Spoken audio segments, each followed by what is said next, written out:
Je suis Thierry Lafont, j'ai 50 ans.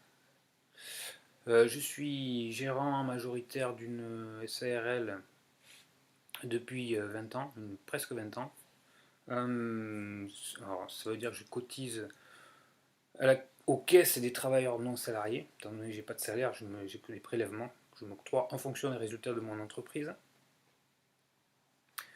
Alors, pour me situer, je réalise à peu près un chiffre d'affaires de 120 à 150 000 euros. C'est une société de service dans la blanchisserie, pour tout vous dire. J'emploie en moyenne 3 à 4 personnes par fonction des années. Beaucoup à temps partiel. Je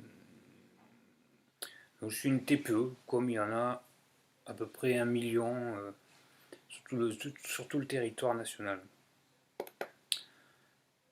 En chiffres, voilà, en 20 ans, j'ai rendu à l'État à peu près, j'ai calculé 780 000 euros. Si je rajoute les CFE, anciennement taxes d'apprentissage, les taxes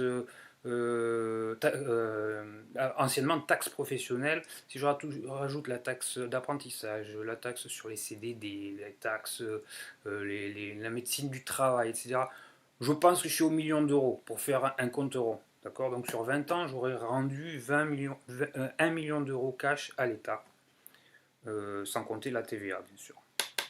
Je tiens les chiffres à la disposition de qui le voudra. Donc en faisant 150 000 euros de chiffre d'affaires, donc il faut payer les charges, les payes, toutes les charges fixes, etc. J'ai quand même reversé 1 million d'euros à l'État en 20 ans. Moi, je me prends comme prélèvement en moyenne 1 150 euros par mois depuis 20 ans. Bon, no comment, c'est comme ça. C'est parce que j'ai une entreprise. Ben, c'est pas une entreprise du CAC 40, donc je fais ce que je peux. Donc j'ai la fierté de faire vivre des employés et de faire vivre toute une société parallèle autour des fournisseurs. EDF, Gaz de France, Renault, Peugeot, SFR, Bouygues, etc. Enfin autant de fournisseurs qui me touchent personnellement.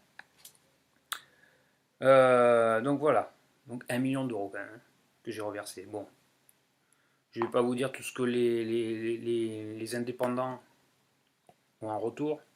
Chômage, si on est au chômage. Bon, on n'a pas de chômage. Bon, on est obligé de faire une retraite parallèle parce que notre retraite, bon, vous savez, ça sera peanuts. Alors pourquoi je vous dis tout ça? Parce qu'après tout, c'est ma situation. Hein. C'est la situation de 1 million de personnes à peu près, ce que j'appelle la majorité silencieuse. Celle qui a toujours pas gueulé. C'est pas, on n'est pas, il y a quelques gilets jaunes, mais bon, à mon avis, il y en a très peu. Pourquoi je vous dis ça? Parce que voilà, on a été confinés au mois de mars, avril jusqu'au 15 mai.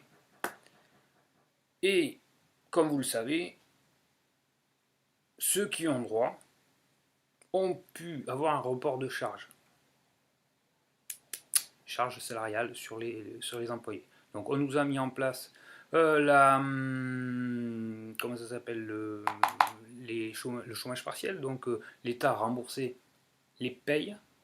Simplement, il y a des charges salariales et patronales sur mon salaire, mes prélèvements, qui sont prises quand même, même si on ne travaille pas. C'est un peu aberrant, mais c'est comme ça. Vous ne travaillez pas, vous êtes chez vous, mais vous êtes payé, et en plus, vous avez des charges à payer. Votre employeur a des charges à payer sur votre travail. D'accord. Mais là, on vous a fait un beau cadeau, c'est qu'on vous a dit, c'est bon, on vous les repousse. J'arrive au mois d'août, on nous annonce qu'on va reprendre, qu'on va lisser sur la fin de l'année les prélèvements qui n'ont pas été faits avant. Ok. Là, la comptable qui m'appelle, qui m'annonce, Monsieur Lafond, on a peut-être une bonne nouvelle. Devant la tempête qui monte, l'État prévoit, pour certaines entreprises comme la vôtre, de supprimer carrément les charges. Donc, bonne nouvelle, on fait le dossier. Arrive ensuite, mois de septembre, le deuxième confinement, le pré-confinement, enfin le couvre-feu, puis le confinement. Donc ben là, moi j'ai appelé ça le 23 septembre, le jour où Macron nous a tués pour la deuxième fois. Enfin, nous a vraiment achevés quoi. Et là, le comble, c'est que là, j'ai reçu il y a 3 jours un mail de ma chère comptable. Bah, elle y pour rien. Hein. J'ai eu une réponse de l'URSSAF pour savoir si vous pouvez prétendre aux exonérations et aides accordées lors du premier confinement que je vous joins. Vous faites partie de la catégorie dite S1 bis, c'est-à-dire que vous êtes une activité connexe aux secteurs les plus touchés par la crise sanitaire. Pour prétendre aux aides, il faut remplir 2 conditions: avoir un effectif inférieur à 250 salariés, jusqu'à là ça va, avoir subi une perte de chiffre d'affaires d'au moins 80% entre le 15 mars et le 15 mai par rapport à l'année dernière à la même période.